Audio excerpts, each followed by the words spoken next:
다음은 오차시 세 번째 신라 복식에 관하여 살펴보겠습니다. 이러한 신라 공복제도의 그 제작 배경이 있는데요. 고구려 백제와는 달리 신라 사회를 지배한 골품제라는 신분제가 있었습니다. 골품제는 말 그대로 뼈에도 등급이 있다. 성골과 진골, 1에서 6두품으로 나뉜 계급이 철저한 사회였습니다. 신분적 차별이 매우 심했고요. 예를 들어서 집의 크기나 우마차의 크기, 혼인도 같은 신분끼리 했어야 합니다. 심지어 집에서 사용하는 그릇까지도 규제가 되었는데 이를 어길 시에는 처벌을 받았습니다. 같은 신분끼리 결혼을 해야 되다 보니까 결혼 상대자가 없으면 결혼을 할 수가 없었습니다. 그래서 선덕여왕, 진덕여왕이 그 성골에 혼인 상대가 없어서 결혼을 못했고 이후 성골은 점차 사라지게 됩니다.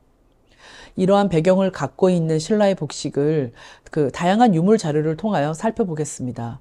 고구려만큼 자료가 풍부하진 않지만 삼국시대 기본의 복식 형태를 감안하면서 보겠습니다.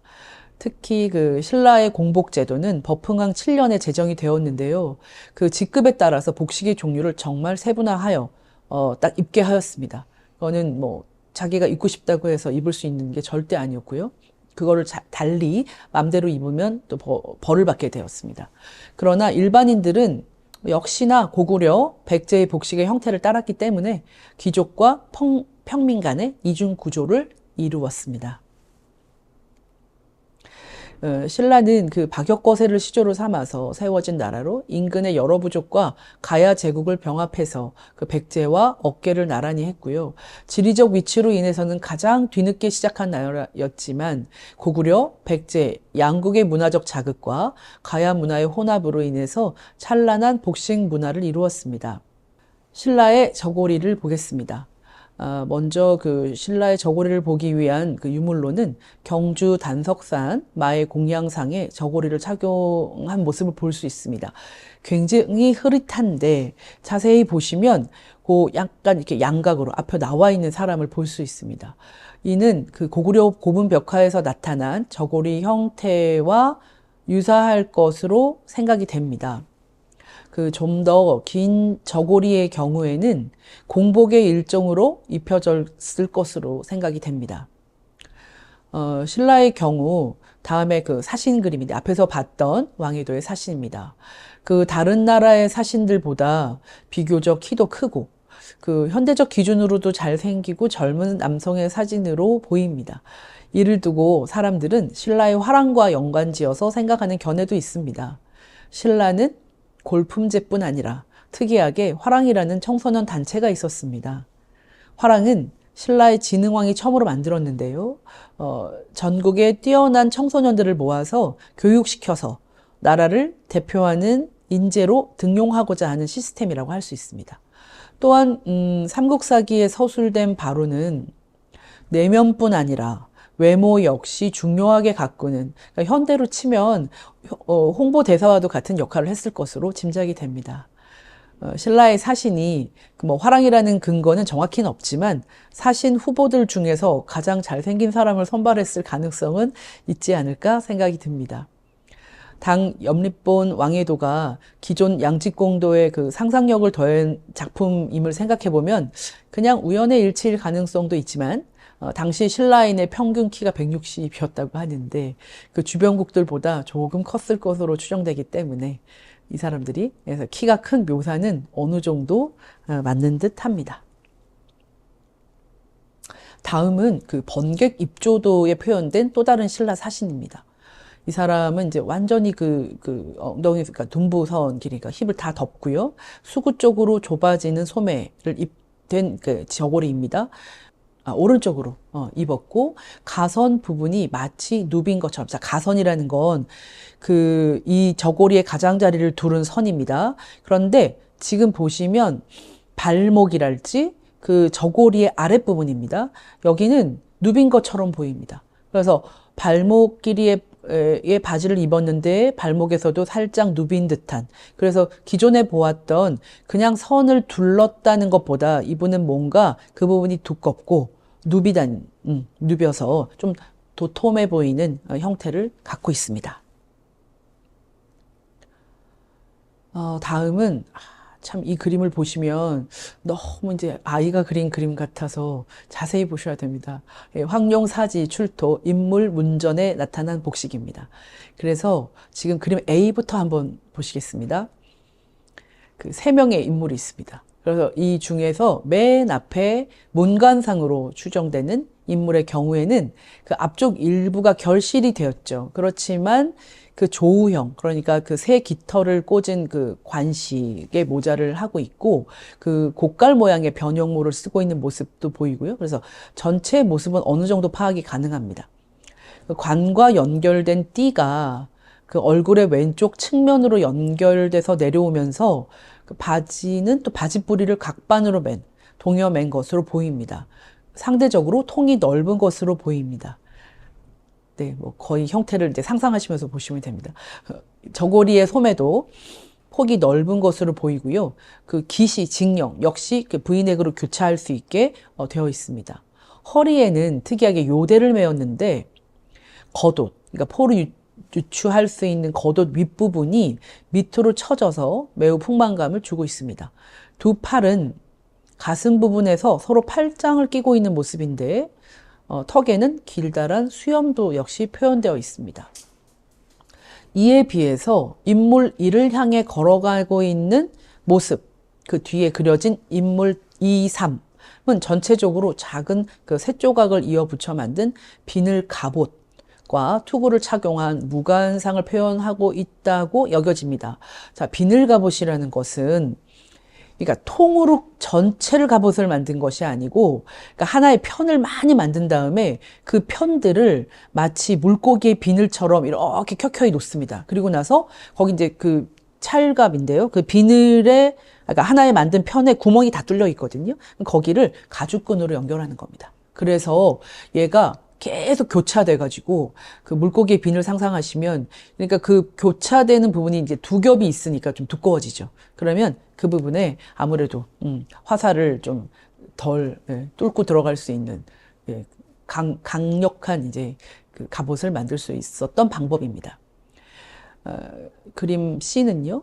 그러니까 무관은 왼팔을 벌리고 오른손에는 칼 등의 무기를 들고 있는데 머리에는 투구를 쓰고 있습니다.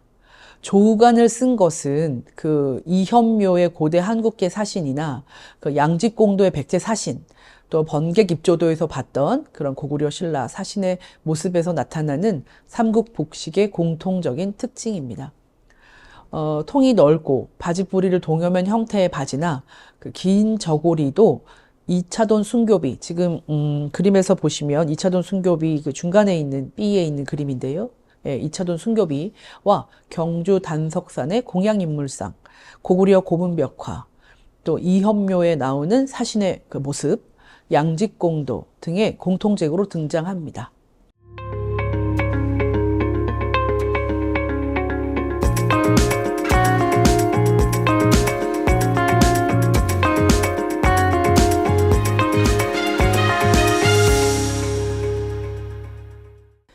신라의 바지는 발목 부분을 묶은 형태로 통이 넓은 바지의 형태거나 아니면 또 좁은 바지로 역시 그 통이 넓고 좁음으로 구분이 되고, 이와 함께 또 밑을 묶지 않은, 그러니까 그 사신의 형태와 같은 넓은 바지의 형태도 같이 나타납니다.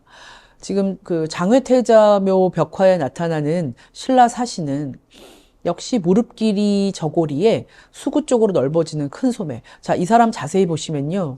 이제 어깨가 있는 부분에서 보여지는 여유보다 거의 2배로 소매가 넓습니다. 그러니까 이 사람이 팔을 지금 이렇게 옆으로 펼치면 굉장히 소매 끝으로 갈수록 굉장히 넓은 형태의 저고리입니다. 그러니까 기존에 봤던 저고리에 비해서 소매 부분이 굉장히 넓은 것은 좀 특이한 부분입니다.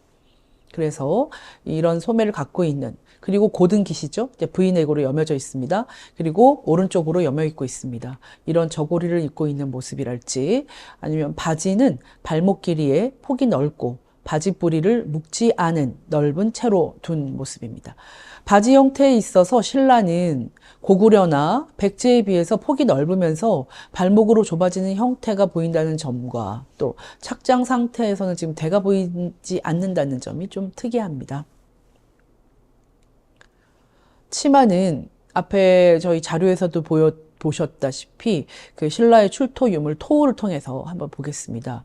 그 고구려 고분벽화의 치마와 유사한 형태가 나타남으로써 신라의 여인들도 치마를 입었다는 사실을 알 수 있습니다. 통일 신라 시대에는 윗부분만 주름이 잡힌 형태도 나타나게 되고 또 특수층의 여인들은 치마를 두 겹 그러니까 겹쳐 입기도 하고 아까 그 백제 금동 향로에 나타난 여인도 두 겹 입었죠. 네, 그런 것처럼 치마를 두 겹 겹쳐 입기도 하였습니다. 귀족 여인은 대체로 징령, 지금 이제 징령 이제 서서 이해하고 계신데 크로스 했을 때 브이넥이 되는 겁니다. 징령의 저고리와 폭이 넓은 주름 치마를 입었습니다.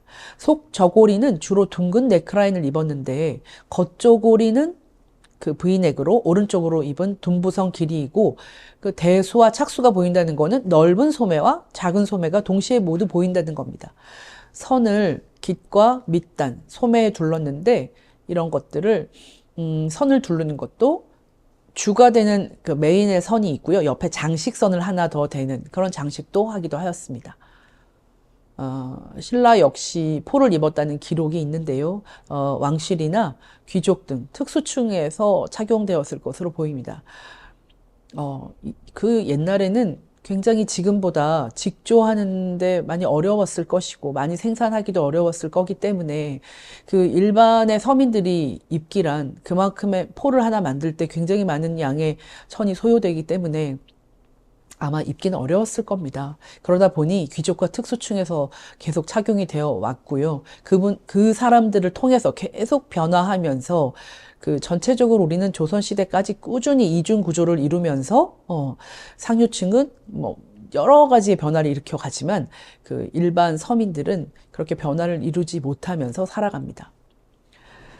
포는 또 둥근 넥라인에 소매통이 넓고 길기도 하고 그 발등까지 덮는 길이의 포를 입고요. 그 토우의 모습을 자세히 보시면 역시나 이 부분을 뭐 바로 보아서는 안 되지만 포를 입었구나라고 보면서 또 보면은 그 포의 형태가 약간 도드라져 나와 있어서 여러분들이 보시기에 좀 이해가 될 수 있습니다. 이렇게 해서 삼국시대 복식의 특징을 정리하면 첫째 포는 그 바닥 길이 큰 소매 그리고 사선 베레형 소매 그러니까 사선 베레형이라는 건 그 소매의 끝 수구죠. 소매 끝으로 가는 부분이 점점점 좁아지는 형태입니다. 그리고 직령 그러니까 V넥이 이루어지는 그리고 우임도 나타났고 좌임도 같이 나타났습니다. 자, 둘째 저고리는 엉덩이 길이를 덮는 둔부성 길이에 오른쪽으로 여며 입는 것이 대부분이었고요. 큰 소매나 좌임의 여밈도 동시에 나타났습니다. 바지는 통이 넓은 바지와 통이 좁은 바지가 다양하게 나타났고 바지 밑단을 좁히거나 각반으로 묶어서 각반은 네모난 그 천으로 아랫부분을 활동을 편하게 하기 위해서 넓은 바지통을 이렇게 묶어주는 겁니다. 네, 그래서 착용을 편하게 하였습니다. 치마는 허리에서 바닥 길이가 대부분이었고 통일 신라 시대로 내려와서는 가슴에서 바닥에 있는 그렇게 해서 주름이 잡힌 넓은 폭의 치마도 있었습니다.